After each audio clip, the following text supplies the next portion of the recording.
تبارك الذي جعل في السماء بروجا وجعل فيها سراجا وقمرا منيرا وهو الذي جعل الليل والنهار خلفة لمن أراد أن يذكر أو أراد شكورا وعباد الرحمن الذين يمشون على الأرض هونا وإذا خاطبهم الجاهلون قالوا سلاما والذين يبيتون لربهم سجدا وقياما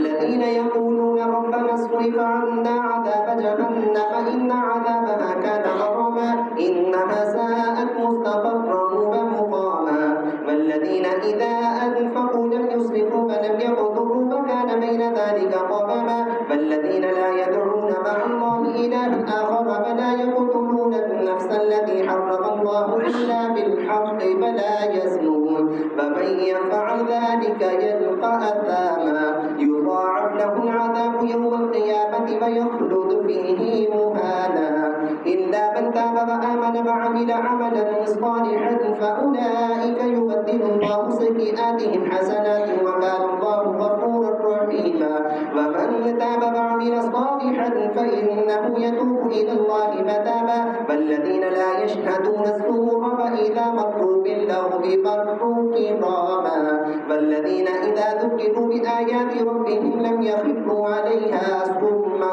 وعميانا والذين يقولون ربنا هب لنا من أزواجنا وذرياتنا قرة أعين وجعلنا للمتقين إماما أولئك يجزون الغرفة بما صبروا ويلقون فيها تحية وسلاما خالدين فيها حسنت مستقرا ومقاما قل ما يعبأ بكم ربي لولا دعاؤكم